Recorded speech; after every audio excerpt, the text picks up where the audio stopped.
আল্লাহ তাআলা বলেন, লাইন শাকারতুম লাযিদান্নাকুম, তোমরা যদি আমার শুকরিয়া আদায় করো তাহলে আমি তোমাদের যা দিয়েছি তা বেশি করে দিব। ওয়াইন কাফারতুম, আর যদি তোমরা শুকরিয়া আদায় না করো, মনে রেখো আমার শাস্তি কঠিন। শুকরিয়া আদায় না করলে শাস্তি হবে, আর শুকরিয়া আদায় করলে অনুগ্রহ আরো বেশি করা হবে, এই কথা আল্লাহ তাআলা বলেন। আব্দুল্লাহ ইবনে আব্বাস রাদিয়াল্লাহু তাআলা আনহু বলেন, রাসূল সাল্লাল্লাহু আলাইহি ওয়াসাল্লাম বলেছেন, নেমাতান মাকবুনুন ফীহিমা কাসীরুম মিনান নাস, আল্লাহর পক্ষ থেকে দুইটি অনুগ্রহ নেয়ামত রয়েছে, বহু মানুষ তাতে প্রতারণায় পড়ে। অনুগ্রহ কেন তা বুঝতে পারে না। মানুষের উপরে আল্লাহর পক্ষ থেকে দুইটি অনুগ্রহ রয়েছে, অনুদান রয়েছে। মানুষ তাকে ভুল বুঝে।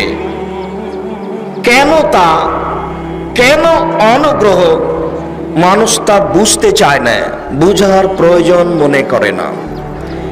এক, আস-সাহা, শরীরের সুস্থতা। শরীরের সুস্থতা আল্লাহর পক্ষ থেকে অনেক বড় অনুগ্রহ। শরীরের সুস্থতাকে কাজে লাগাতে হবে আল্লাহকে চিনা জানার জন্য, নিজ উপার্জনের জন্য। অহেতুক খেলতামাশা আড্ডা পিটার জন্য নয়। অল ফারাক, আর একটি হচ্ছে অনুগ্রহ অবসর। ওই বাচ্চাগুলো, তোমরা দেখো তো ছোট বাচ্চাগুলো ওখানে চিল্লাচিল্লি করে কেন? ওদেরকে কি দায়িত্ব দেওয়া হয়েছে? আরে মাঠে বাচ্চা তোমরা দৌড়াচ্ছ কেন? তোমরা যারা বড় বাচ্চা, ছোট বাচ্চাগুলোকে থামাও, ওরা দৌড়াচ্ছে কেন? তোমরা একটু দেখো। অবসর, অবসর সময়টা আল্লাহর পক্ষ থেকে একটি বড় অনুগ্রহ। তবে অবসর বলতে মানুষ চাকরি করার পরে যে রিটায়ার্ড হয় আর কাজ করে না, সাংসারিক জীবনে কাজ করার পরে ছেলে মেয়ে বড় হয়েছে আর সংসারের কাজ করে না, এইটা অবসর, এ কথা নয়। মানুষের জীবনে প্রতিদিন কর্ম আছে, অবসর আছে, কর্ম আছে, অবসর আছে। এই অবসর সময়টা আল্লাহর পক্ষ থেকে বড় অনুগ্রহ। তাকে ইবাদত বান্দিগিতে এবং প্রয়োজনীয় কাজে লাগাতে হবে। অপ্রয়োজনীয় ভাবে তা নষ্ট করা হবে না। যদি মানুষ করে তাহলে মানুষ অনুগ্রহকে বুঝতে পারল না, প্রতারণায় পড়ল। প্রতিদিনই রয়েছে অবসর, যা আল্লাহর পক্ষ থেকে অনুগ্রহ। আল্লাহ তাআলা আমাদের নবীকে বলেন, ফাইদা ফারাগতা ফানসব ওয়া ইলা রাব্বিকা ফারগাব। মুহাম্মদ সাল্লাল্লাহু আলাইহি ওয়াসাল্লাম, আপনি যখন দুনিয়াবি কাজ থেকে অবসর হবেন তখন আপনি কঠোর শ্রমে আত্মনিয়োগ করুন, আর আপনি আমাকে যা বলবেন তা বিনয়ের সাথে কান্নাকাটি করে বলুন। অত্র আয়াতে প্রতিদিনের অবসর সময় কি হবে তা আল্লাহ তাআলা বলে দিচ্ছেন আমাদের নবীকে। আমি বুঝাতে পারিনি ভালোভাবে, আবারও বুঝাই। আমরা আয়াতে বুঝেছি যে আল্লাহর অনুগ্রহের শুকরিয়া আদায় করলে আল্লাহ আরো বেশি করে দিবেন। অনুগ্রহ কি? তো জামিয়া সালাফিয়ায় ধরি, 2013 সালে 9 জুলাই রোজ শুক্রবার এখানে প্রোগ্রামে এসেছিলাম। পরের দিন সকালে প্রায় 100 বছর বয়সের মানুষ ডাক্তার আব্দুস সুবহান ঠিক 7টা 7:30 এরকম সময়ে এইখানে নিয়ে আসলেন, এই জায়গাটা দেখানোর জন্য। যেখানে বসে আছেন এই জায়গাটা আশপাশের জায়গা থেকে প্রায় 10 ফুট উঁচা ছিল। জায়গাটা বসার কোনো উপযুক্ত জায়গা ছিল না। এখানে কিছু লোক যেই খড়গুলির উপরে বসে আছেন, এই খড়গুলির ধানের গাছ পিটিয়ে ধান ঝরাচ্ছিল। এই অবস্থাটা আমি দেখলাম। তখন কিছু ছিল না। এখন দেখছেন পাশে একটা 5তলা বিল্ডিং, প্রায় 450 ছেলে আবাসিক, প্রায় 300 মেয়ে আবাসিক এখানে অবস্থান করে। এরই নাম আল্লাহর অনুগ্রহ। আশেপাশে আরো জমি ক্রয় করা হয়েছে। পাশে একটি 6তলা ভবনের 2 তলা কমপ্লিট হয়েছে, যেখানে প্রায় 24 জন শিক্ষক বসবাস করতে পারবে পরিবার নিয়ে। পাশে মহিলা শাখার জন্য বেশ কিছু জমি ক্রয় করা হয়েছে, প্রায় 200 শতক, যেখানে মহিলারা আপনার পিছনে বসে আছে। এখানে জমি ক্রয় করা হয়েছে প্রায় 150 থেকে 250 শতক। পাশে প্রায় 300 মেয়ে আবাসিক অবস্থান করে, তার জন্য স্বাভাবিক ঘরবাড়ি আছে। এর নাম অনুগ্রহ, এর নাম আল্লাহর দয়া। অনুরূপী জামিয়া সালাফিয়া ডাঙ্গিপাড়া পবা রাজশাহী বিশাল এক ভূখণ্ডের উপরে প্রায় 18 থেকে 20 বিঘা জমি। সেখানে 900 ছেলে 500 জন মেয়ে তারা অবস্থান করে আবাসিক হিসাবে। সব মিলে আসা যাওয়া মিলে প্রায় 2500 ছেলে মেয়ে অবস্থান করে শিক্ষারত অবস্থায়। প্রায় 115 জন শিক্ষক শিক্ষিকা তাদের শিক্ষা দিয়ে থাকেন। এর নাম আল্লাহর অনুগ্রহ। প্রতি মাসে শিক্ষক মণ্ডলীদেরকে 12,15,000 টাকা বেতন লাগে।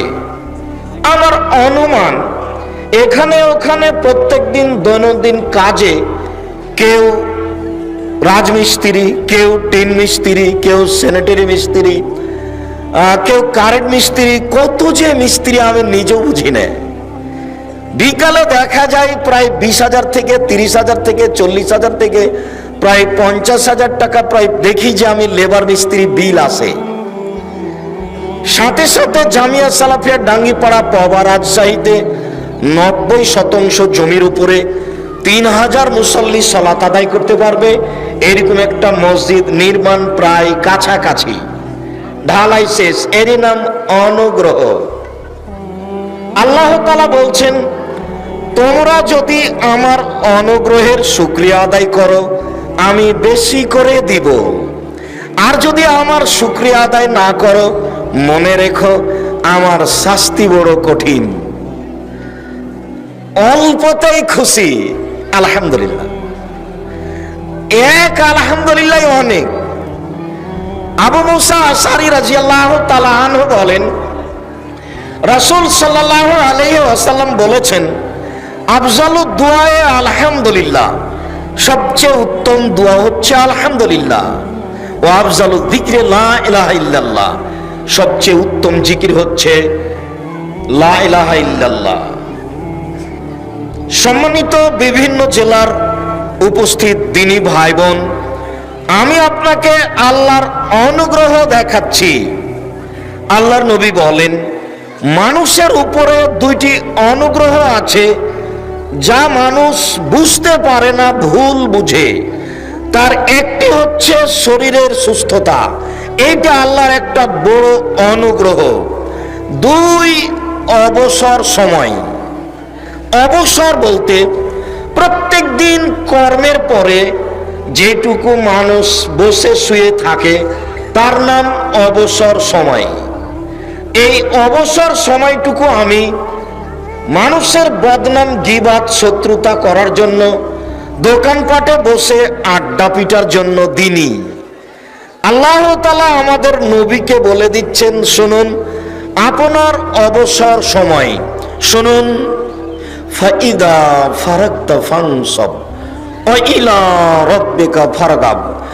আপনি যখন দুনিয়াবি কাজ থেকে অবসর হবেন তখন আপনি কঠোর শ্রমে আত্মনিয়োগ করুন, মানে ইবাদত করুন, কোরআন তেলাওয়াত করুন, তাসবিহ তাহলিল জিকির আজকার করুন, পারিবারিক কিছু কাজ করুন। আর যখন আপনি আমাকে কিছু বলবেন তখন বিনয়ের সাথে কান্নাকাটি করে বলুন। এর নাম অবসর সময়। সম্মানিত উপস্থিতি, আমরা আমাদের 2 দিন ব্যাপী সম্মেলনের সূচনার আলোচনায় আপনাকে জানাই আল্লাহ তাআলার শুকরিয়া আদায়ের কথাটি। সকলেই বলি আলহামদুলিল্লাহ। এতে তিনি খুব খুশি। আবু মুসা আশআরী রাদিয়াল্লাহু তাআলা আনহু বলেন, রাসূল সাল্লাল্লাহু আলাইহি ওয়াসাল্লাম বলেছেন, মানুষ যদি আলহামদুলিল্লাহ বলে আমি তার দাড়িপাল্লাকে নেকি দিয়ে পূর্ণ করে দিই। মানুষ যদি সুবহানাল্লাহ আলহামদুলিল্লাহ বলে তাহলে আমি তার জন্য আকাশ জমিনের ফাঁকাটা নেকি দিয়ে পূর্ণ করে দিই। আবু হুরায়রা রাদিয়াল্লাহু তাআলা আনহু বলেন, রাসূল সাল্লাল্লাহু আলাইহি ওয়াসাল্লাম বলেছেন, কালেমাতানে, 2টি কালেমা, খাফিফাতানে আলাল লিসানে, মুখে উচ্চারণে হালকা, অতীব হালকা, সাকিলাতানে ফিল মিজানে, দাড়িপাল্লায় ভারী, অতীব ভারী, হাবিবাতানে ইলার রহমানে, রহমানের নিকট প্রিয়, অতীব প্রিয়। তার একটি হচ্ছে সুবহানাল্লাহি ওয়া বিহামদিহি সুবহানাল্লাহিল আযীম। আল্লাহর প্রশংসা সহকারে পবিত্রতা বর্ণনা করি, মহান আল্লাহর পবিত্রতা বর্ণনা করি, এতে তিনি খুব খুশি। আবু হুরায়রা রাদিয়াল্লাহু তাআলা আনহু বলেন, রাসূল সাল্লাল্লাহু আলাইহি ওয়াসাল্লাম বললেন, খুজু জুন্নাতাকুম, পৃথিবীর মানুষ বাঁচার জন্য ঢাল গ্রহণ করো। পৃথিবীর মানুষ বিপদ থেকে বাঁচো, বাঁচার জন্য ঢাল গ্রহণ করো। সাহাবীগণ বললেন, হাজারাল আদুব, শত্রু কি চলে এসেছে? ঢাল ধরতে বলছেন কেন? শত্রু কি চলে এসেছে? ঢাল ধরতে বলছেন কেন? কালালা, না না, শত্রু আসেনি। ওয়ালাকিন খুজু জান্নাতাকুম মিনান নারে, তোমরা জাহান্নাম থেকে বাঁচার জন্য ঢাল ধরো, তোমরা জাহান্নাম থেকে বাঁচার জন্য ঢাল গ্রহণ করো। কুলু, তোমরা বলো, সুবহানাল্লাহি আলহামদুলিল্লাহি ওয়া লা ইলাহা ইল্লাল্লাহ আল্লাহু আকবার। সুবহানাল্লাহ, আল্লাহর পবিত্রতা বর্ণনা করি। আলহামদুলিল্লাহ, সমস্ত প্রশংসা আল্লাহর। লা ইলাহা ইল্লাল্লাহ, আল্লাহ ছাড়া কোনো মাবুদ নেই। আল্লাহু আকবার, আল্লাহ সবচেয়ে বড়। এই 4টি তোমরা ঢাল হিসাবে গ্রহণ করো। মুজান্নাবাতুন, এটি তোমাদেরকে জাহান্নাম থেকে বাঁচাবে। মুআক্কিবাতুন, এটি তোমাদেরকে পিছন দিক থেকে। বলছিলাম তুমি সর্বশক্তিমান, তুমি সব কিছু করতে পারো। আমাদের জামিয়া সালাফিয়ার এই 2019 সালের আজকের সম্মেলন যেন সুষ্ঠুভাবে হয় তার একটি তুমি সুন্দর ব্যবস্থা করে দাও। এখন সুন্দর ভালো পরিবেশে বসে আছি, তার জন্য আন্তরিকভাবে বলি আলহামদুলিল্লাহ। আমরা তেমন কিছু করতে পারি না, তোমার নবী যা বলেছেন এই দিয়েই তোমার শুকরিয়া আদায় করি আলহামদুলিল্লাহ। আরো আলহামদুলিল্লাহ আমি বলি আপনাদেরকে জানানোর জন্য যে আমার নিজের হাতের গড়া ছেলেরাই সম্মেলন পরিবেশন করে, তারাই আপনাদের সামনে বক্তব্য দেয়। যে ছেলেটি আপনাদের সামনে আমাদেরকে উপস্থাপনা করছে সেই ছেলেটি আমার একটা মেধাবী ছেলে, আব্দুল আলিম, মদিনা বিশ্ববিদ্যালয় থেকে পড়ে এসেছে। বর্তমানে আপনাদের এই জামিয়া সালাফিয়ার প্রিন্সিপাল হিসেবে দায়িত্ব পালন করে। আমার এই ছেলেটি আপনাদের মাসিক আল ইতিসাম পত্রিকার সম্পাদনা করে। আমি তো আসলে কিছু জানি না, আমি আপনার এরকমই দেখছেন, আমি একজন আপনাদের আমি একজন রাস্তার পথিক, চলি আর থাকি। আমি নিজে কি করি তা নিজেও বুঝি না।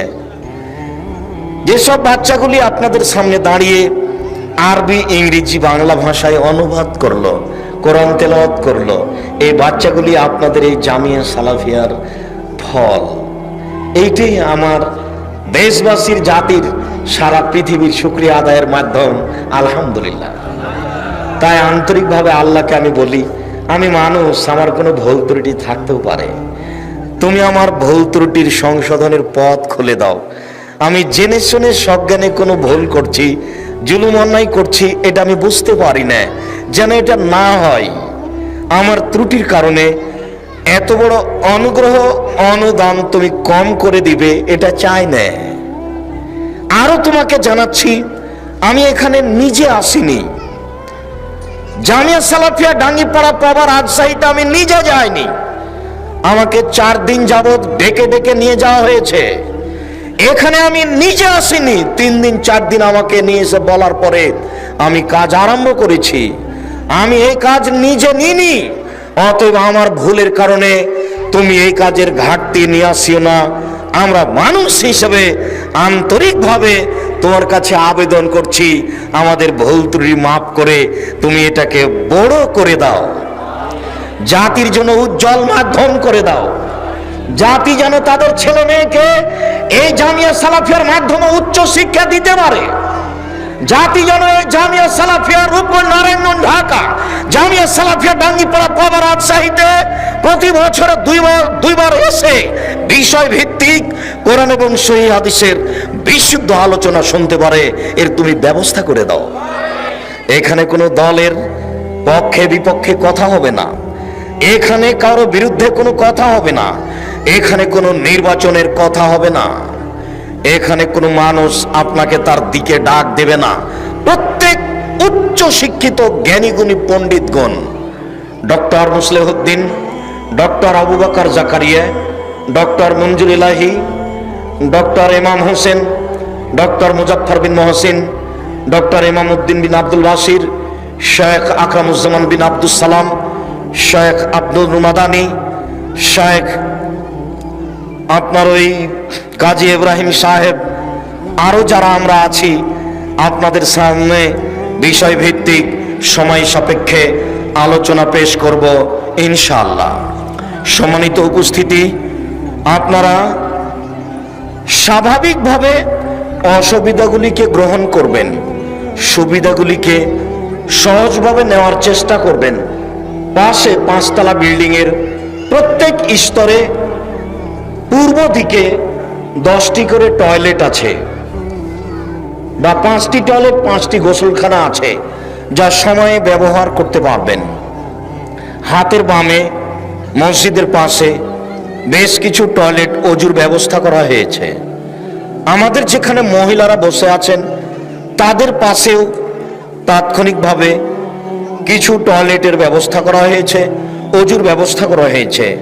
বিগত দিনগুলিতে আমাদের মহিলার ব্যবস্থা ছিল পাশের স্থানে, এইবার আমাদের মহিলার ব্যবস্থা করা হয়েছে আপনাদের জামিয়ায় পিছের বাকি অংশে।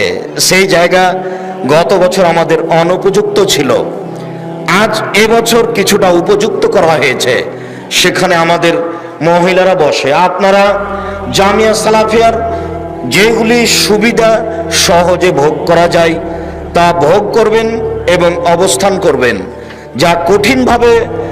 যা কঠিন মনে হবে তা সহজভাবে ক্ষমার দৃষ্টিতে দেখবেন। সকল দিনী ভাই বোনের আন্তরিকভাবে শুকরিয়া আদায় করে উপস্থিতির, বসে আলোচনা শোনার এবং সার্বিক সুবিধার যার যতটুকু ভোগ করা সহজ সম্ভব হয় তাকে ততটুকু গ্রহণ করার অনুরোধ জানিয়ে আমরা সূচনার আলোচনা শেষ করতে যাচ্ছি। আবারও বলছি, আল্লাহ তুমি সর্বশক্তিমান। আগামীকাল সকাল পর্যন্ত আমাদেরকে সুন্দরভাবে আলোচনা করা ও শোনার তৌফিক দান করো। লা হাওলা ওয়ালা কুওয়াতা ইল্লা বিল্লাহ। বাহ্যিকভাবে আন্তরিকভাবে নড়াচড়া করার কোনো শক্তি নাই তোমার শক্তি ছাড়া। তোমার শক্তির কাছে আশ্রয় নিয়ে বলছি, তুমি আমাদের এই সম্মেলনের সার্বিক ব্যবস্থা সুন্দরভাবে পরিচালনা করার তৌফিক দান করো।